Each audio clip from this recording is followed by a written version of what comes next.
Hi friends, మీ సిరిసిరి ముచ్చట్లలో మా ఊర్లో వినాయక చవితికి 9 రోజులు ఎలా చేస్తారనేది మీకు ప్రతిదీ వీడియోలో నేను షేర్ చేస్తానని చెప్పాను కదా. అదేవిధంగా ఈరోజు 5వ రోజు మా ఊర్లో దీపారాధనకి అంతా కలిసిమెలిసి చక్కగా దీపాలు రెడీ చేయడం, కొంతమంది ముగ్గులు వేయడం, రంగులు వేయడం, చాలా చక్కగా అందరం కలిసిమెలిసి చేసుకుంటాం. ఆ రోజు వర్షం కూడా ఏం లేదు.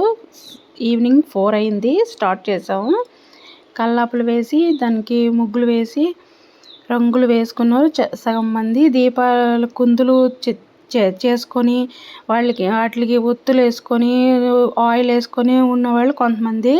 ఇలా మొత్తానికి సూపర్గా రెడీ చేసాము. అందరం కలిసి చిన్న పిల్లల దగ్గర నుంచి పెద్దవాళ్ళ వరకు అందరూ ఎంతో పండగలా సెలబ్రేట్ చేసుకునేది ఈ వినాయక చవితి ఒకటి.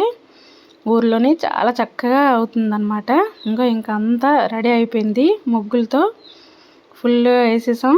మా ఊరు వాళ్ళు మేము ఎవరెవరు వేసాం ఆ ముగ్గులు అందరూ హాయ్ చెప్తున్నారు ఫ్రెండ్స్.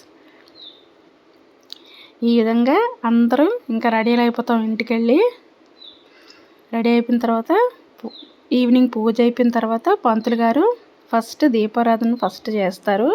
ఇంకా ఆ తర్వాత నుంచి ఊర్లో వాళ్ళందరం చక్కగా దీపాలన్నీ వెలిగించేసి స్వామివారిని చక్కగా పూజ చేసుకుంటారు కదా. ఆ విధంగా చూడండి ఎంత కలర్ఫుల్గా ఉన్నదో. వర్షం కానీ గాలి కానీ ఏదీ లేదు ఫ్రెండ్స్.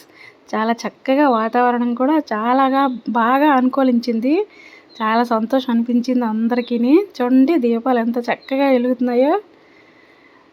అస్సలు ఎక్కడ ఒక దీపమైనా గాలికి పోకుండా చక్కగా వెలుగుతుంది. అందరూ ఫోటో దిగేపాం. ఇంకా చాలా చక్కగా అయిపోయిందనమాట ఆ రోజంతా. ఈవినింగ్ 4 నుంచి స్టార్ట్ చేస్తే నైట్ 8 అయిందనమాట అన్ని పనులు అయ్యేసరికి.